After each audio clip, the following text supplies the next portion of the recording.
Hey everybody, how are you all? I hope all you are doing really good and welcome back to my YouTube channel. So आज हम बात कर लेते हैं rubella से related. Rubella जितना सुनने में आसान है ना, उतना ही बहुत ज्यादा खतरनाक साबित हो सकता है अगर आप कंसीव करने वाले हो, लाइक आप प्रेगनेंसी के लिए ट्राई कर रहे हो या फिर आप प्रेग्नेंट हो चुके हो और आपको इसके बारे में नहीं पता है। तो इसीलिए मैंने सोचा कि मैं आपके साथ शेयर करूं, बिकॉज मेरी प्रेगनेंसी जर्नी जो कि पूरी नहीं हो पाई अनफॉर्चुनेटली, लेकिन फर्स्ट ट्राइमेस्टर के टाइम पर मुझे भी ये बात पता चली थी कि ऐसा भी कुछ होता है। तो आज रूबेला के बारे में बात करते हैं इस वीडियो में, ताकि आप लोग वो गलती करने से बच जाओ जो मुझसे हो गई थी।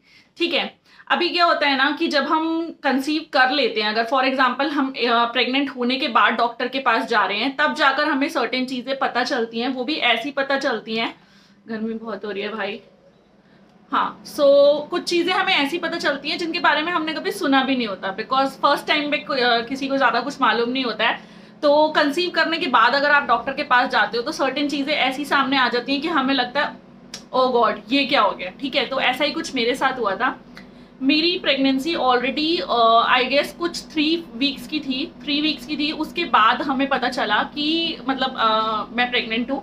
और जब हम डॉक्टर के पास गए तो डॉक्टर के पास जाने के बाद उन्होंने कुछ टेस्ट कराए। उन्होंने बोला कि मुझे कुछ टेस्ट कराने हैं, तो हमने बोला ओके। तो उसमें ब्लड टेस्ट के साथ साथ रूबेला आईजीजी टेस्ट था। ठीक है, तो रूबेला आईजीजी टेस्ट जो था उसकी रिपोर्ट जब निगेटिव आई तो डॉक्टर ने मुझे बोला कि आपके रूबेला आईजीजी की जो रिपोर्ट है वो तो नेगेटिव आई है।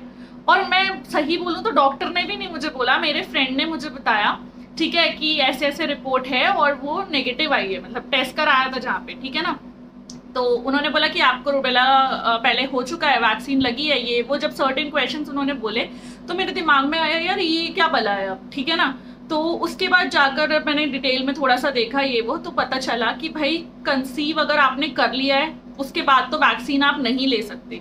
लेकिन अगर आप कंसीव करने का प्लान कर रहे हो, बेबी के लिए प्लान कर रहे हो, तो अपना रूबेला का टेस्ट जरूर से करा लो। अगर वो नेगेटिव आता है तो आपको रूबेला की वैक्सीन लेना बहुत ज्यादा जरूरी है। अदरवाइज अगर ड्यूरिंग प्रेगनेंसी रूबेला हो गया ना, रूबेला वायरस है, ठीक है, अगर ड्यूरिंग प्रेगनेंसी आपको रूबेला हो गया, अगर आप प्रोन नहीं हो, आपके अंदर एंटीबॉडीज नहीं है वो वाली, और अगर आपको रूबेला वायरस हो जाता है तो आपके बेबी के लिए बहुत ज्यादा हार्मफुल हो सकता है। मतलब इतना ज्यादा हार्मफुल हो सकता है कि उसके जो साइड इफेक्ट्स हैं वो स्टिल बर्थ हो सकता है बेबी का। कहीं ना कहीं उसके जो वाइटल ऑर्गन्स हैं, मेजर ऑर्गन्स हैं, उनके अंदर डेफिशिएंसी आ सकती है, हैंडीकैप्ड हो सकता है। बहुत सारे ऐसे बड़े बड़े रीजन से, ब्रेन में दिक्कत आ सकती है, लंग्स में, हार्ट में, ये सब चीजें रूबेला की वजह से हो सकती हैं।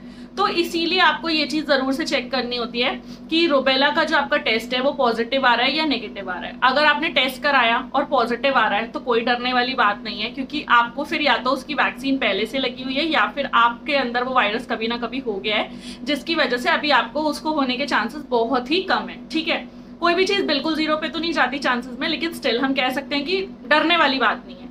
बट अगर आपका rubella IgG test, IgM test कब होता है? जब आप मतलब प्रेगनेंसी में हो और उस टाइम पे आपको फीवर आया या कुछ हुआ और आपको नहीं पता चला। जैसे मेरा केस था, मेरे केस में यही था कि मैं ऑलरेडी कंसीव कर चुकी थी और फिर जब डॉक्टर के पास गए, टेस्ट कराया तो टेस्ट नेगेटिव आया।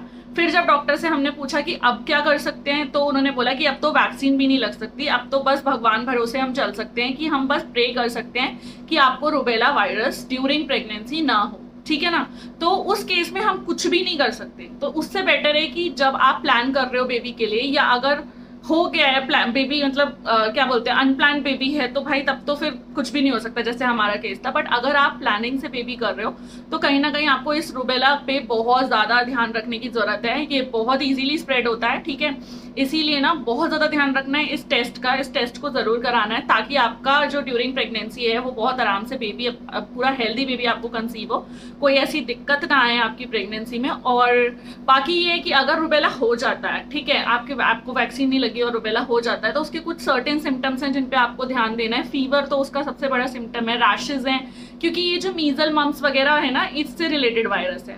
एंड मेरे ख्याल से MMR नाम की कोई वैक्सीन लगी थी मुझे, और वो मुझे अब लगी है, क्योंकि प्रेगनेंसी के टाइम पे तो नहीं लगी थी, नहीं लग सकती थी। उसके बाद मेरा मिसकैरेज हो गया। लेकिन अभी दोबारा कंसीव करने का अगर हमें प्लान करना है इन फ्यूचर कभी भी, तो ये है कि वैक्सीन मैंडेटरी थी, तो मैंने वैक्सीन लगवा ली। और वैक्सीन लगवाए हुए मेरे को 1 महीना पूरा हो चुका है और अभी और 2 महीने बचे हैं। लाइक सितंबर तक वो वैक्सीन, लाइव वैक्सीन होती है, ये भी एक इंपॉर्टेंट पॉइंट है कि रुबेला की वैक्सीन लाइव वैक्सीन होती है। अगर आपने वैक्सीन ली है तो 3 महीने तक आप बेबी के लिए बिल्कुल भी ट्राई मत करना, बिकॉज वो लाइव वैक्सीन है, वो वायरस आपके अंदर उतने टाइम रहता है, ठीक है। और अगर उस दौरान बेबी कंसीव हो गया तो भाई उसको रुबेला 100% होगा ही होगा। देखो मेरे को मेडिकल नॉलेज नहीं है, लेकिन मेरे साथ जो घटा, जो एक्सपीरियंसेस मेरे साथ हुए हैं वो मैं शेयर कर रही हूँ, बिकॉज बहुत से ऐसे लोग हैं जिनको नहीं पता होता इन चीजों के बारे में। उनमें से एक मैं भी थी, मुझे कोई आइडिया नहीं था रुबेला वायरस क्या होता है क्या नहीं होता, लेकिन जब टेस्ट हुए तब सारी चीजें पता चली। तो अगर आप प्लानिंग कर रहे हो बेबी की तो प्री प्रेगनेंसी टेस्ट होते हैं कुछ इंपॉर्टेंट, वो जरूर से करा लो भाई,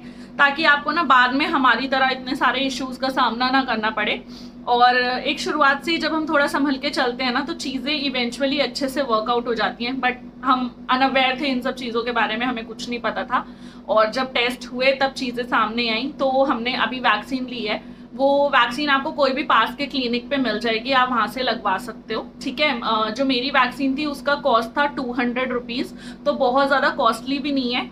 और कई बार डॉक्टर्स आपको बोलते हैं कि आप मेडिकल स्टोर से वैक्सीन ले आओ, हम लगा देंगे, तो ऐसे सिनेरियो में भी आप देख सकते हो 150-200 के बीच वैक्सीन आती है, तो उसको लगवा लो। मुझे एज सच कोई वैक्सीन के बाद फीवर वगैरह कुछ भी नहीं आया था, ना कोई पेन था, तो ऐसा कोई मेजर साइड इफेक्ट नहीं था। बट ये है कि वो सबकी बॉडी डिफरेंट होती है, किस तरीके से रिएक्ट करती है वो बहुत मैटर करता है। तो लेकिन ये है कि वैक्सीन बहुत इंपॉर्टेंट है, और रुबेला से प्रोटेक्शन भी, अगर आपने वैक्सीन नहीं ली और आप ऑलरेडी प्रेग्नेंट हो तो डराने वाली बात नहीं कर रही हूँ मैं, बट ये है कि आप थोड़ा सा मास्क वगैरह पहन के रहो, क्योंकि ये यूजुअली छींकने से, मतलब कोई दूसरा बंदा जिसको रुबेला है और वो अगर छींक दे और आपके ऊपर ड्रॉपलेट्स आ गई हैं तो उस सब से आपको रुबेला हो सकता है, ऐसी वाली चीज रहती है जो डॉक्टर ने मुझे बताया था। तो मैंने सही समझा कि मैं एक बार ये वाला इन्फॉर्मेशन आपके साथ शेयर कर देती हूँ। बाकी जहां तक मेरी हेल्थ का अपडेट है तो गाइज अप एंड डाउन चलता जा रहा है, समझ नहीं आ रहा कि हो क्या रहा है। और बस यही है कि मैं पॉजिटिव एटीट्यूड लेके आगे बढ़ने की कोशिश कर रही हूँ, क्योंकि ब्लड प्रेशर ऊपर नीचे हो जाता है, एंजाइटी हो जाती है, पैल्पिटेशंस हल्की बहुत रहती हैं, मतलब कभी तो अगर लोग हैं मेरे आसपास तो मैं सही रहती हूँ, और अकेले में मेरे को थोड़ा बहुत एंजाइटी इश्यूज रहते हैं। तो इन सब चीजों से निकलने में पूरी तरह तो टाइम लगेगा, but still I am trying my level best कि मैं अच्छे से पुश करके खुद को एक पॉजिटिव एटीट्यूड के साथ लाइफ में आगे बढ़ाऊं। क्योंकि यार आजकल वैसे ही इतनी सारी चीजें लाइफ में हो जाती हैं कि इंसान का ना थोड़ा सा हिम्मत जुटाना ना मुश्किल हो जाता है, लेकिन करना तो पड़ेगा, बिकॉज करना पड़ेगा, जिंदगी जीनी है तो सब कुछ करना पड़ेगा, ठीक है ना। सो अगर आप के लिए ये वीडियो जो है इंफॉर्मेटिव साबित हुआ है तो प्लीज लाइक कर दो, अपने फ्रेंड्स के साथ शेयर करो जो लोग प्लान कर रहे हैं बेबी के लिए, क्योंकि ये एक ऐसा इंफॉर्मेशन है जो किसी के लिए बहुत ही ज्यादा इंपॉर्टेंट साबित हो सकता है।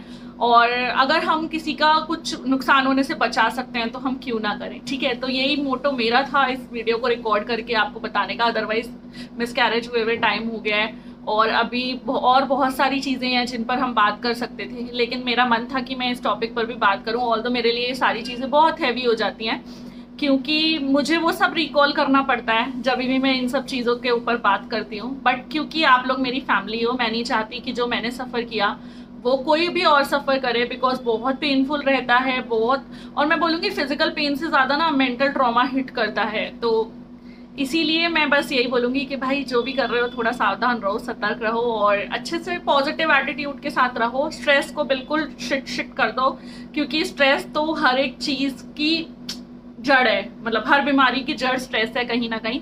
तो अगर हेल्दी रहना है तो स्ट्रेस को अपनी लाइफ से बाहर फेंको, डिप्रेशन को आने मत दो। मैं भी बहुत बहुत धक्का मारती हूँ, रोज पुश करती हूँ जो भी नेगेटिव थॉट्स मुझे आते हैं उनको, जस्ट बिकॉज मैं नहीं चाहती कि मैं उस सब सिचुएशन में वापस जाऊं। और लेकिन ये है कि स्ट्रॉन्ग बनके जो गाइडेंस मैं दूसरों को दे सकती हूँ वो मैं जरूर दूंगी। So thank you so much for watching, wish you all the very best and thank you so much for all the love and support. मिलेंगे बहुत जल्द एक न्यू व्लॉग या न्यू वीडियो के साथ, तब तक के लिए आप लोग अपना बहुत सारा ध्यान रखो। Bye bye, take care, bye guys.